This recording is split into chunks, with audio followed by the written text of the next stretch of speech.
जय माता दी दोस्तों। तो आज के इस खास वीडियो में मैं आपको जगत जननी श्री माता वैष्णो देवी के यात्रा और दर्शन की संपूर्ण जानकारी देने वाली हूँ। तो अगर आप भी माता रानी के दर्शन करने और जम्मू आने की प्लानिंग बना रहे हैं तो ये वीडियो वैष्णो देवी यात्रा में आपकी बहुत मदद करने वाला है। तो इस वीडियो में हम लोग बात करेंगे कि आप यहाँ तक कैसे पहुँचेंगे, यहाँ पे आपको होटल कहाँ लेना चाहिए और इनके क्या रेट्स हैं, यात्रा करने का सही तरीका क्या है, यात्रा के लिए कौन सा मार्ग सुलभ रहेगा और यहाँ पर घोड़े, पिट्ठू और पालकी का क्या रेट्स रहता है, यहाँ पर खाने पीने की कैसी व्यवस्था है और वीडियो के लास्ट में मैं आपको बताऊंगी कि इस यात्रा में आपका कुल कितना खर्च आएगा।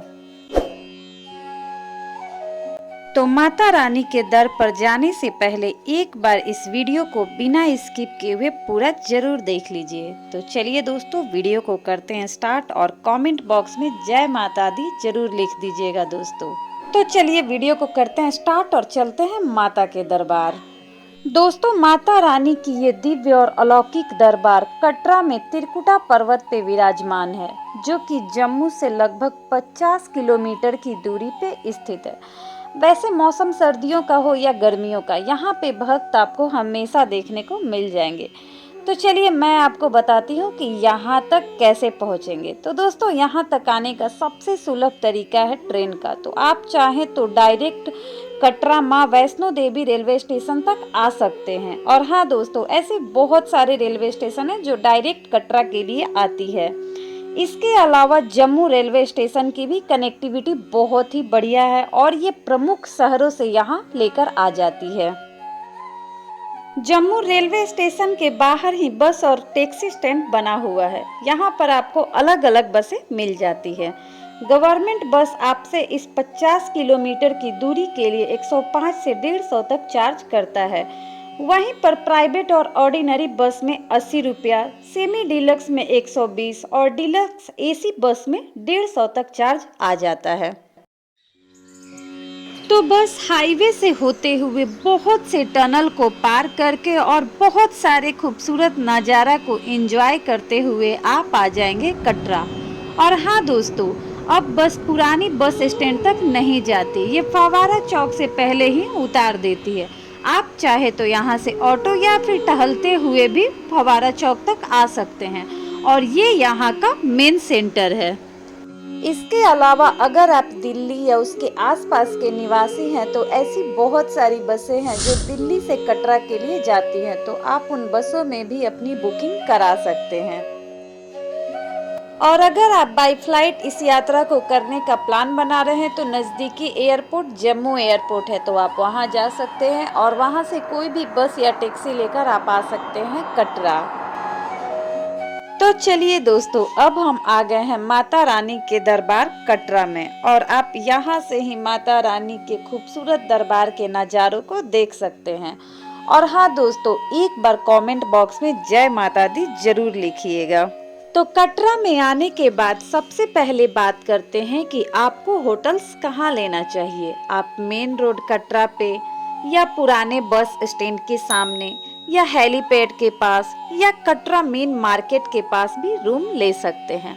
अगर आप नॉर्मल रूम लेना चाहते हैं तो इसकी प्राइस 600 से स्टार्ट हो जाती है और अगर आप लग्जरी रूम लेना चाहते हैं तो ये 6000 से 10,000 तक आपको मिल जाएगा। इसके सिवा भी यहाँ पे ठहरने का एक बहुत ही बढ़िया ऑप्शन है और वो है श्राइन बोर्ड के निहारिका कॉम्प्लेक्स के। तो अगर आप चाहें तो यहाँ पे भी रूम ले सकते हैं और दोस्तों यहाँ पे भी आपको बहुत ही वीआईपी और अच्छे रूम देखने को मिल जाएगा। और अगर बात करें इसके प्राइस की तो डबल बेड का चार्ज 2200 और वहीं फोर्थ बेड का चार्ज 2800 के करीब में आता है। और यही इसी कॉम्प्लेक्स में आपको डॉर्मेट्री की फैसिलिटीज भी देखने को मिल जाएगी और वहाँ पे आपको 150 रुपीज पर बेड का चार्ज आता है। इसके साथ साथ आपको लॉकर भी प्रोवाइड किया जाएगा फॉर योर बैगेज सेफ्टी। तो दोस्तों, कटरा में एक अच्छा सा रूम लेने के बाद आप खाइए पीजिए और थोड़ा सा आराम करिए। इसके बाद हम प्रस्थान करेंगे माता रानी के दर्शन की ओर। तो दोस्तों, माता रानी के दर्शन के लिए सभी को आवश्यक रूप से RFID कार्ड बनवाना पड़ता है। इसके बाद ही आप दर्शन कर पाएंगे। तो दोस्तों, ये RFID कार्ड आपका पास होता है, जो कि ताराकोट चेक पोस्ट और बाणगंगा चेक पोस्ट के पास चेक किया जाता है। तो चलिए मैं आपको बता देती हूँ कि ये RFID कार्ड आप कैसे बनवा सकते हैं। तो अगर आप जम्मू स्टेशन से होते हुए आ रहे हैं तो वहाँ पास में ही ये कार्ड बनता है। लेकिन हाँ दोस्तों, अगर आप ये कार्ड बनवाते हैं तो कार्ड बनवाने के 6 घंटा के अंदर ही आपको यात्रा स्टार्ट करना होता है। इसके सिवा आप जम्मू एयरपोर्ट या फिर कटरा मेन चौराहा या ताराकोट के पास भी बनवा सकते हैं। तो दोस्तों, ये कार्ड निःशुल्क बनता है और इसको बनवाने के लिए जो आपके पास जरूरी डॉक्यूमेंट होना चाहिए वो है आधार कार्ड। और अगर बात करें कि इसको बनवाने की टाइमिंग क्या है, तो ये मॉर्निंग में 5 बजे से लेकर रात में 10 बजे तक बनता है। तो दोस्तों, माता रानी के नाम का जयकार लगाते हुए अब हम प्रस्थान करेंगे माता रानी के दर्शन की ओर। तो माता रानी के दरबार में जाने के लिए भी 2 मार्ग बने हुए, पहला बाणगंगा मार्ग और दूसरा ताराकोट मार्ग। तो अगर आप खच्चर, पालकी या पिट्टो का सहारा लेना चाहते हैं तो आप बाणगंगा मार्ग की ओर प्रस्थान कर सकते हैं। लेकिन अगर आप पैदल यात्रा करना चाहते हैं तो मेरे हिसाब से ताराकोट मार्ग सुलभ रहेगा, क्योंकि इस पे खच्चर या पालकी देखने को नहीं मिलता है। तो दोस्तों, अगर आपको घोड़े, खच्चर या पालकी से यात्रा करना है तो आप बाणगंगा से अपनी यात्रा को प्रारंभ कीजिए।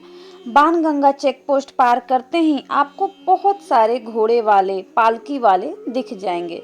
तो अगर बात करें कि इन घोड़े वाले की चार्ज क्या है, तो बाणगंगा से अर्धकुंवारी तक 650 रुपये, वहीं बाणगंगा से भवन तक का चार्ज लगभग 1250 रुपये आता है। और इसके लिए एक काउंटर भी बना हुआ है जो आपको दिख जाएगा। अगर आप बच्चों के लिए ट्रॉली लेना चाहते हैं तो बाणगंगा से अर्धकुंवारी तक 250 रुपये और बाणगंगा से भवन तक का चार्ज 350 रुपये तक आता है। और हाँ दोस्तों, अगर आप पालकी से यात्रा करना चाहते हैं तो इसका चार्ज लगभग 4000 से 5000 तक आता है। और अगर आप चाहें तो इस मार्ग से भी पैदल जा सकते हैं। तो बाणगंगा से 5.5 किलोमीटर की यात्रा करके हम आ जाएंगे अर्धकुंवारी। और इस मार्ग पे आपको दोनों साइड मार्केट देखने को मिल जाएगा और साथ ही साथ सीढ़ियाँ भी दिख जाएंगी। पर मेरी आप सबसे स्पेशल एडवाइस रहेगी कि आप सीढ़ियों का प्रयोग ना करें, क्योंकि इससे आप बहुत ही जल्दी थक जाएंगे। तो इस रास्ते से चलते हुए आप आ जाइए हिमकोटी, और हिमकोटी से आगे घोड़े या खच्चर नहीं जाते। तो यहाँ से आपको अपनी यात्रा पैदल ही करनी होगी। और आपको यहाँ पे बैटरी वाला कार भी देखने को मिल जाएगा, जो कि आपको भवन तक ले जाएगा, जिसका चार्ज लगभग 354 रुपये के करीब में आता है। और वहीं वापसी का आपसे 250 तक ले सकता है। तो चलिए दोस्तों, अब हम आ गए हैं माता रानी के भवन के पास। तो आप चाहें तो यहाँ पे चाय नाश्ता कर सकते हैं और यहीं पास में आपको दुर्गा भवन दिख जाएगा।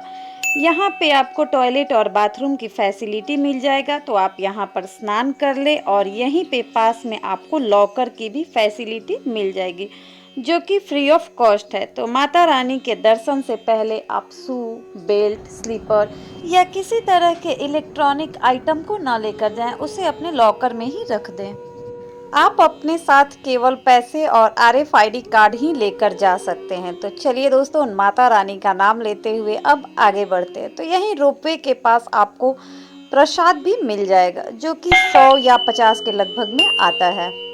तो दोस्तों, अब हम लोग माता रानी के नाम का जयकारा लगाते हुए मेन एंट्री गेट से एंट्री करेंगे। बीच में आप चाहें तो प्राचीन गुफा के भी दर्शन कर सकते हैं। और मेन भवन में दोस्तों आपको माता वैष्णो के पिंड, माँ लक्ष्मी, माँ सरस्वती और माँ काली के दर्शन करने को मिल जाएगा, जिसके दर्शन मात्र से ही हमारा जीवन तृप्त हो जाता है। दर्शन के पश्चात आप सीढ़ियों से नीचे आ जाइए और यहीं पे आपको शिव जी का भी मंदिर देखने को मिलेगा, तो आप वहाँ भी दर्शन कर सकते हैं। इसके सिवा आप चाहें तो यहाँ पे हनुमान मंदिर है, आप वहाँ पे भी दर्शन कर सकते हैं। और आप चाहें तो यहाँ पे विश्राम भी कर सकते हैं। यहाँ पे ऐसे बहुत सारे भवन बने हैं, जैसे दुर्गा भवन, कालिका भवन, लेकिन इनकी बुकिंग पहले ही करनी पड़ती है। तो चलिए दोस्तों, अब मैं आपको बताती हूँ कि ताराकोट मार्ग से भवन तक की यात्रा आप कैसे कर सकते हैं। तो दोस्तों, आप कटरा से ऑटो लेके डायरेक्ट आ जाइए ताराकोट। ताराकोट चेक पोस्ट से अर्धकुंवारी की दूरी लगभग 7 किलोमीटर है। और फिर जब आप ये 7 किलोमीटर का खूबसूरत सा सफर तय कर लेंगे तो फिर अर्धकुंवारी से भवन तक हिमकोटी मार्ग होते हुए इसकी दूरी लगभग 5 किलोमीटर आपको पड़ेगा। बीच बीच में यहाँ पे छोटे छोटे चाय के स्टॉल या फिर फास्ट फूड के या फिर आराम करने के लिए भी बहुत सारे जगह बनाए हुए हैं और ये सफ़र भी आपका बहुत खूबसूरत होने वाला है। तो 12 किलोमीटर की इस खूबसूरत सफ़र के बीच में आपको बहुत ही बेहतरीन पार्क देखने को मिलेगा। आप चाहें तो वहाँ पे भी रुक सकते हैं और फोटो शूट कर सकते हैं।